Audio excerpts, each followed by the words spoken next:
nós temos um tripé. Eu perguntasse para os irmãos, qual desses pés aqui é o mais importante? Os três. Qual é o mais importante? Os três, né? Esse ou aquele lá de baixo? Os três. Hã? É os três. Os três são importantes. Agora, qual que é o mais importante? Os três. Nenhum é mais importante que o outro. Qual que é o maior? O que os irmãos acham? Já que esse aqui é maior do que o de cá? Todos são iguais. Então, resumindo, nós temos aqui 3 pés com o mesmo tamanho, todos eles têm a mesma importância, e juntos, então, eles promovem o quê? Hã? Sustentação. O equilíbrio, né? Equilíbrio. O equilíbrio traz a sustentação. Não é isso? Essas 3 perguntas, nós chamamos ela de o tripé da visão profunda do coração de Deus. E visão que, na verdade, precisa bem fazer no nosso coração se nós queremos caminhar em harmonia com o coração de Deus. Essas 3 perguntas, na verdade, são 3 objetivos que nós precisamos ter durante toda a existência da nossa igreja. Vamos começar lá com a primeira, então. Vamos lá. A primeira pergunta seria: como eu posso fazer para ganhar mais almas para o reino de Deus? Então, enquanto a sua igreja existir como igreja, ela nunca vai poder perder esse objetivo de estar alcançando mais pessoas para Jesus. Se a sua igreja desanimar e falar assim, chega de pregar, vamos agora fazer outras coisas, chega de querer ganhar almas, então isso quer dizer que a sua igreja já rompeu o vínculo com Deus. Porque a igreja verdadeira, ela sempre tem que estar alcançando e ganhando mais almas para o reino de Deus. Se há um lugar na Bíblia que Deus nos autoriza a sermos gananciosos, é quando se trata de ganhar almas. Você pode querer ganhar 10 almas, 20, 50, e Deus não vai ficar chateado com você. Né? Então, essa seria a primeira pergunta do nosso critério. Seria essa pergunta. Vamos ver assim. A segunda pergunta seria: o que eu posso fazer para não perder as almas que eu já conquistei com a vida? Os irmãos podem ver ali no nosso desenho, ali nós temos a igreja, uma porta grande, aberta, para todo mundo entrar.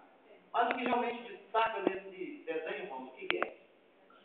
Cadeado na porta dos fundos. Né? Então a pergunta seria essa: o que nós, como igreja, podemos fazer para não perdermos ninguém? O que nós podemos fazer para que estes novos convertidos não abandonem Jesus nunca mais e estejam com Deus até o fim? Nós também temos que trabalhar todo o nosso coração, toda a nossa força, para não perder as almas que nós já temos conquistado para o reino de Deus. Mas ainda, irmãos, existe um terceiro objetivo que também tem que caminhar junto. Vamos dar uma olhadinha nele?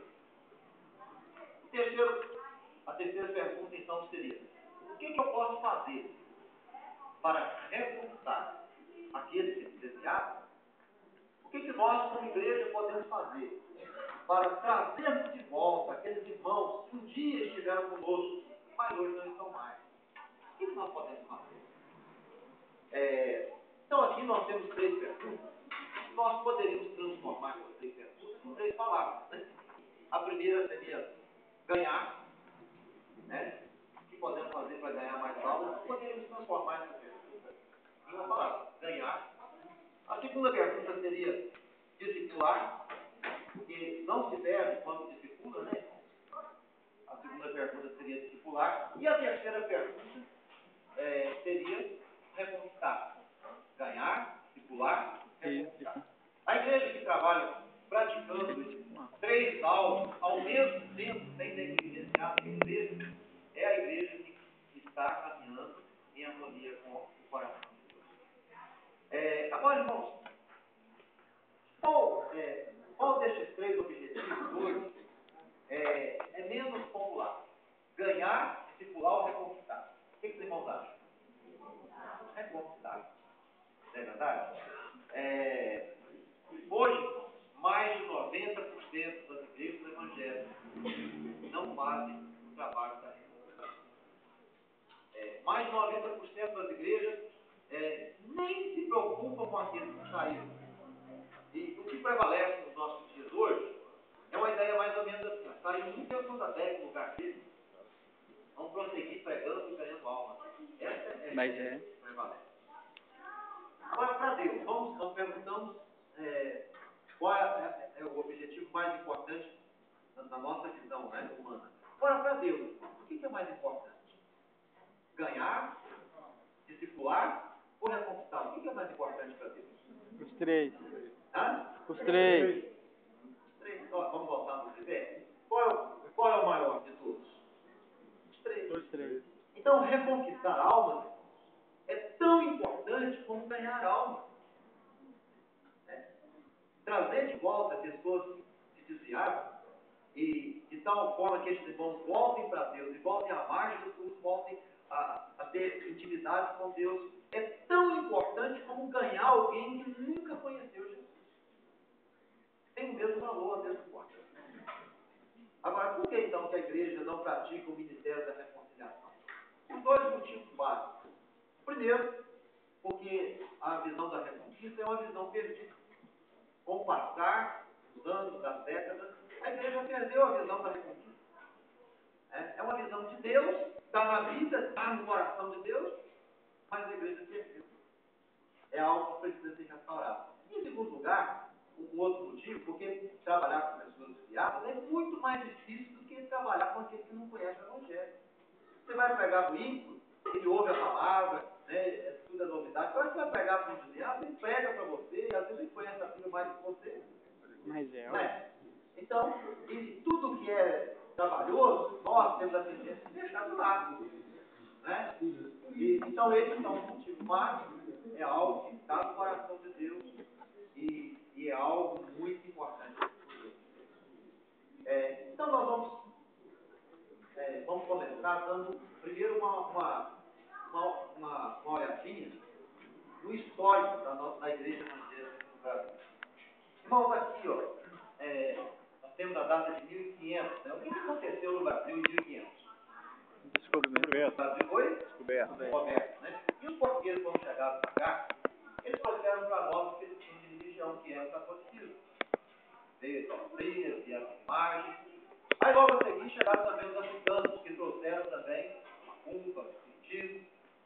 Então surgiu o que a gente chama de sincretismo religioso. De 1500 até 1900, o que prevaleceu mesmo foi o sincretismo religioso. Aí nós chegamos em 1900. Então, de 1900 até 1970, houve um crescimento lento da igreja evangélica no Brasil, da igreja protestante no Brasil. Mas um crescimento de tipo tartaruga, né, que não causou muito impacto. E aí, finalmente, nós chegamos na década de 70. A década de 70 ela foi marcada pelo início de uma grande explosão de conversões. A partir da década de 70, milhares de igrejas começaram a surgir e Deus começou a fazer algo novo, diferente. Então, a década de 70 foi marcada por essa explosão de conversões. E essa explosão de conversões, ela alcançou a década de 80, de 90 e continua nessa década que nós estamos vivendo hoje. Para os irmãos terem uma ideia, nesses 30 anos envolvendo essas 3 décadas, converteu mais gente do que os 470 anos que ficaram para trás. Tremendo, tem 30 anos, converteu mais gente do que 470 anos. Só que ao mesmo tempo, nós tivemos o que a gente chama de explosão de porta-via. Ou seja, milhões de pessoas chegaram, continuam chegando, mas também milhões de pessoas saíram e continuam saindo. Essa é a nossa realidade. Talvez o motivo é porque nesses 30 anos, o que a igreja mais fez, ela ficou só com a primeira pergunta: o que fazer para ganhar mais almas para Jesus? E foi ganhando, e não discipulou os que chegaram, e muitos então saíram pelas portas dos fundos. Essa é a realidade que nós estamos vivendo hoje. Né? Então, nós temos o que a gente chama hoje de novo do lado de fora. Deixa eu explicar para os irmãos o que é isso. Por exemplo, se nós temos uma igreja de 100 membros, estão vendo ali?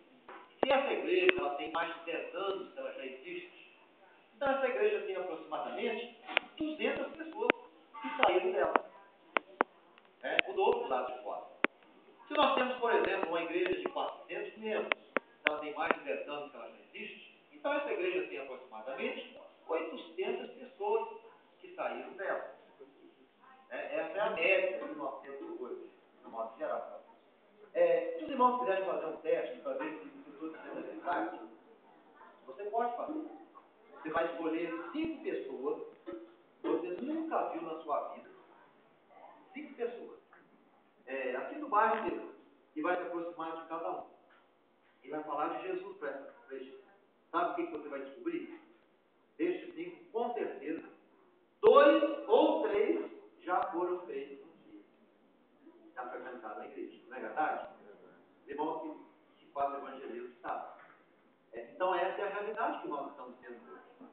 E essas pessoas que saem da igreja, existe uma cultura no nosso meio, uma cultura maligna, de que eles não são mais importantes. Nós não precisamos pregar mais para eles, porque eles já conhecem a palavra.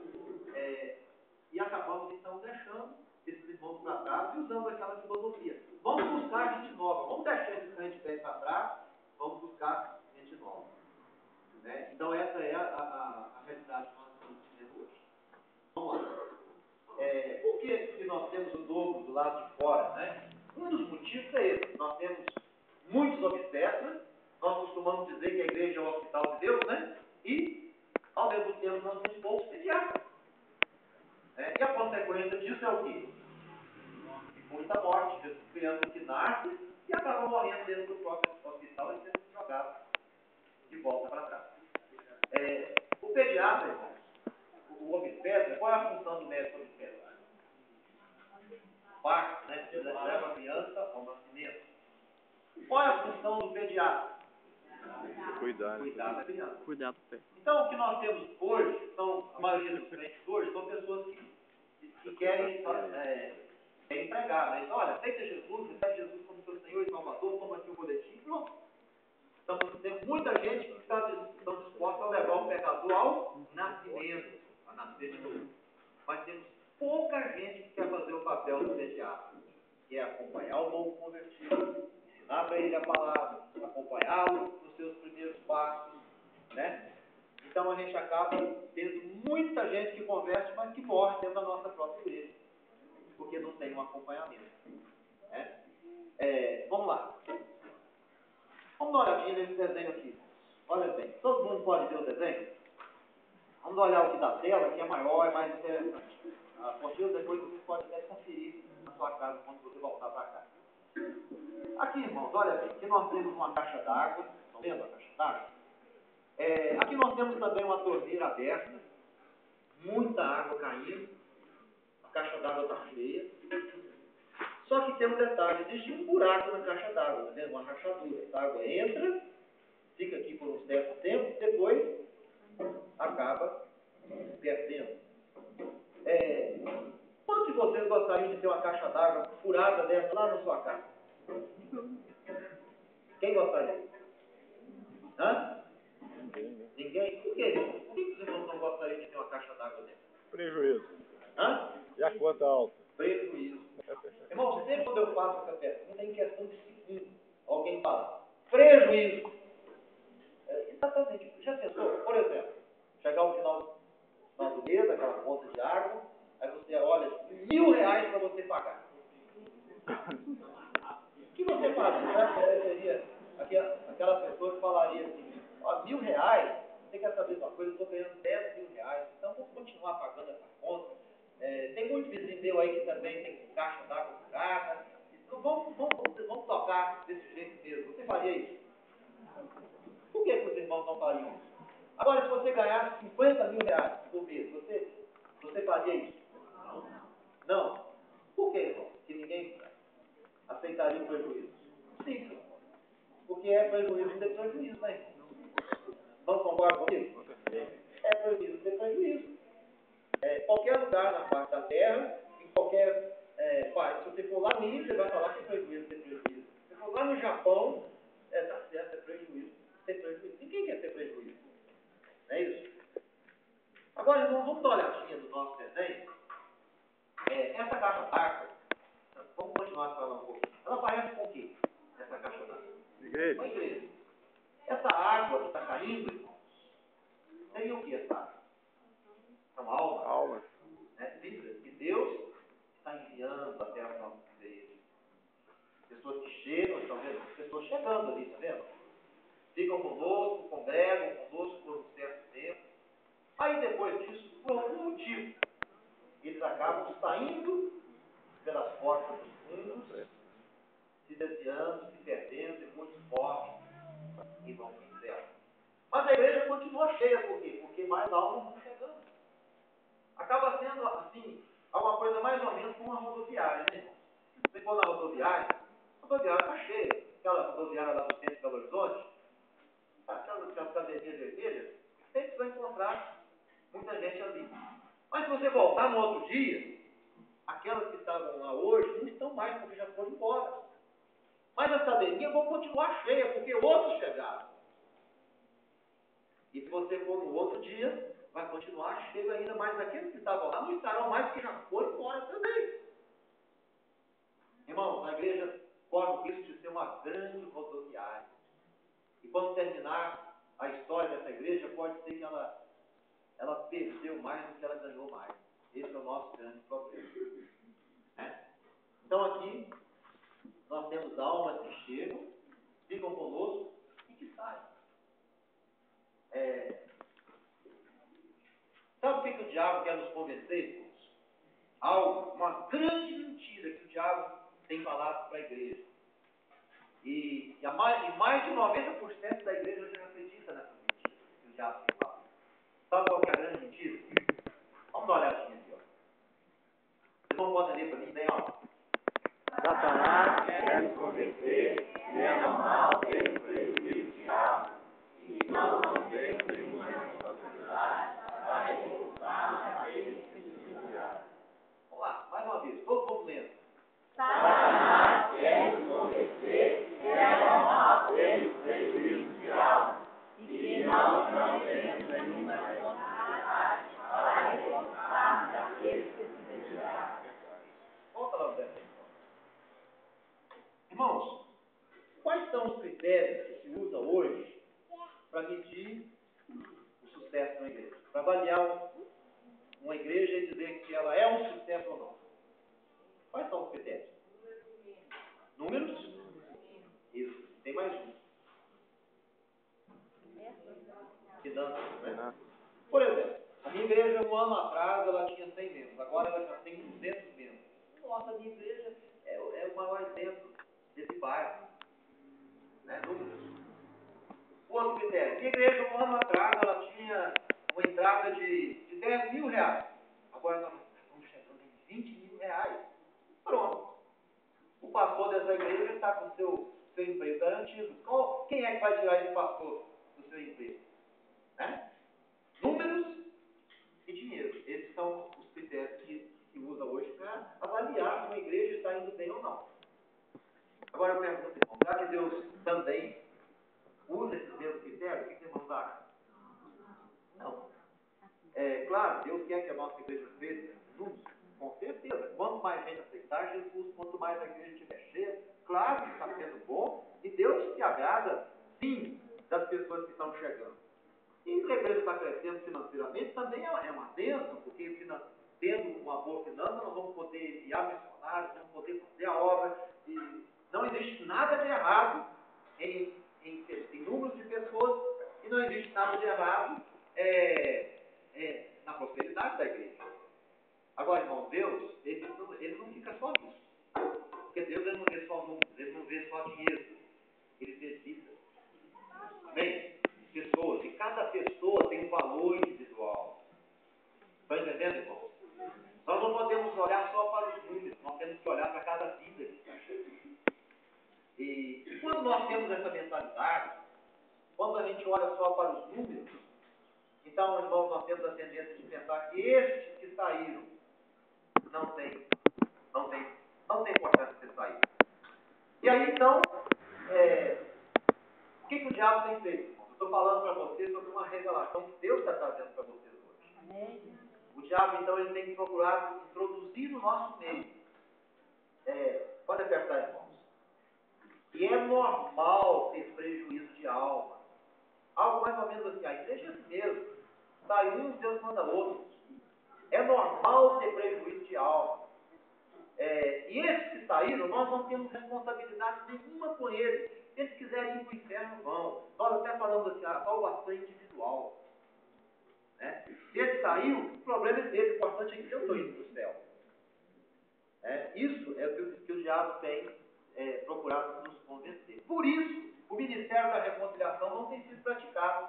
Apesar de ser uma ordem de Deus e ter toda a base bíblica. Eu vou apresentar para os irmãos agora as justificativas teológicas, os chavões que existem no nosso meio hoje,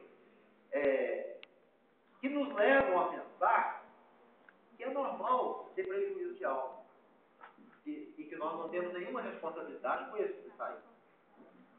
Vamos dar uma olhada nisso, vamos lá. Olha pensar.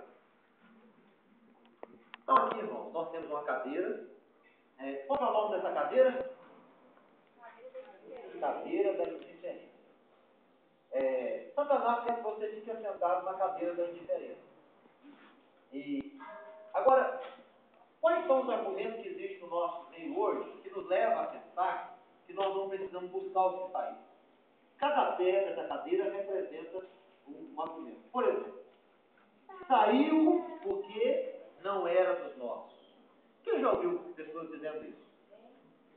Se os irmãos saíram da igreja, não vai atrás não, deixa ele quebrar a cabeça, vai ver que ele saiu porque não era dos nossos. Se ele fosse escolhido, ele nunca teria saído da igreja.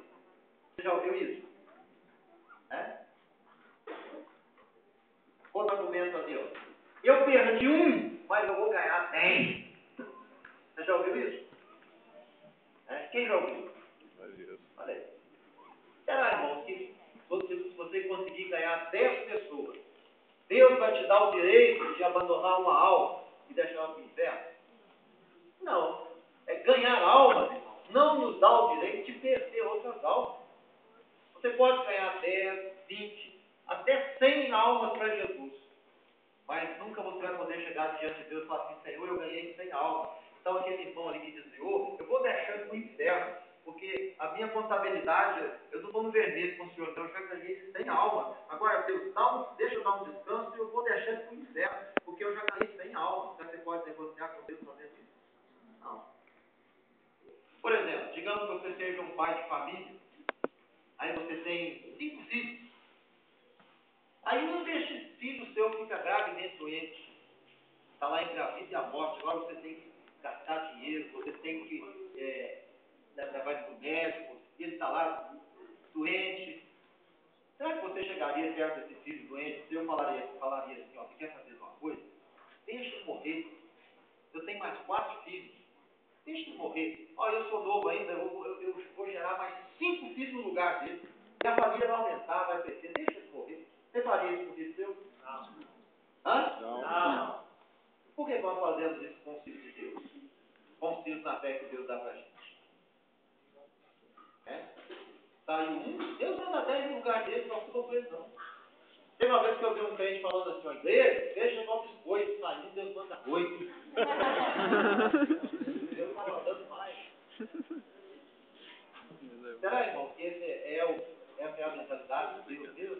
Essa não é a mentalidade de Deus. Não vou pregar para quem já ouviu o Evangelho. Você já ouviu gente falando isso? Uhum. Por que eu vou pregar para ele que conhece o Evangelho, já ouviu? Agora vamos deixar na mão de Deus. Não é assim? Uhum. Aí você passa tão pertinho daquele irmão ali, de repente ele está precisando da sua palavra, está precisando do seu sorriso, do seu abraço, do seu amor. Você passa perto dele como se não existisse. E por que você faz isso? Ele já conhece a palavra, para que eu vou ficar falando para ele de novo? Irmão, aonde está na Bíblia o texto que nos fala que nós não podemos pregar para quem já conhece a palavra? O que Jesus diz? Ide por todo mundo e pregar o Evangelho a quem?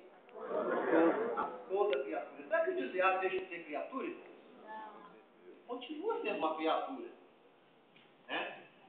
Mas argumentos que estão no nosso meio nos levam a entender que é normal ter prejuízo de alma. Não é normal você ter prejuízo de dinheiro, se o seu carro quebra, não é normal ter prejuízo no seu carro. Se o ladrão vai lá na sua casa, rouba a sua casa, não é normal você perder os seus bens materiais. É raro ter prejuízo de qualquer coisa. Agora, quando se trata de alma, é normal. É normal você sair um, Deus manda 10 no lugar dele. Isso é o que o diabo quer convencer você. Não tem esse dom. Tem pessoas, uma vez eu fui fazer esse trabalho em uma cidade do interior, e lá tinha um evangelista que trabalhava naquela igreja, e ele tinha uma voz bem, que falava bem grosso, né? Aquela voz assim, Aí, ô irmão, então vamos lá. Ele falou assim, não vou visitar desviado, não. Mas por que, irmão? Meu dom é libertação, expulsar demônio. E não foi mesmo, não, porque o dom dele era expulsar demônio. Será, irmão, que é isso? A gente precisa ter um dom? Será que o anjo precisa chegar meia-noite lá no seu quarto e tocar uma corneta e falar que você tem o dom de reconciliação? Não, irmão, o anjo não vai aparecer, porque Deus já ordenou na sua palavra. Amém. Bem, Glória a Deus. são argumentos, né, que nós usamos para poder não fazer o trabalho da reconciliação. Vamos lá. Vamos quebrar essa cadeira, né? Olha, ele até está machucado porque a cadeira caiu, quebrou. Mas ele voltou para a cadeira de novo porque ele tem mais argumentos. Vamos ver os próximos argumentos. Ó, agora eu só visito se Deus me mandar. Eu já fui na casa dele, já ganhei para Jesus, ele veio para a igreja, ele foi batizado, desviou de novo. Ó, a minha paciência tem limite. Agora, só se Deus me mandar agora que eu volto lá. Talvez você já teve uma experiência assim, né? Irmãos, nós às vezes existimos muito fácil. Né? Muito fácil. Olha, é tão difícil ganhar uma alma, né? A gente vai lá, ora, busca Deus, expulsa o demônio, e faz todo o trabalho. Finalmente a gente consegue ganhar aquela pessoa para Jesus, aí ele tem uma queda, ele cai, ele desvia, a gente entrega ele desbandeja assim para o diabo. Né? Eu só visito agora se Deus me mandar. Será que Deus vai enviar o anjo lá no seu quarto para falar, vai, seja mais paciente, volta de novo? Será que o anjo vai fazer isso, irmão? Não. Claro que não. É a questão de entendimento e de amor, irmão. Amor. Quer ver outro argumento? Pau que nasce touro. Não tem jeito. Morre touro. Quer dizer, para esse aí não tem jeito, não. Olha, o pau touro, quando queima ele, até a cinza dele é torta. Até a cinza fica torta. Ou seja, não tem jeito para ele. Será, irmão, que Deus não é poderoso para restaurar o pior de todos os pecadores? É poderoso. O problema está na nossa falta de fé e na nossa falta de amor, né? Não vou jogar pérolas para os porcos. Irmãos, enquanto ele estava na igreja, ele era ovelha de Jesus. Ele desviou, virou porca. Virou porco.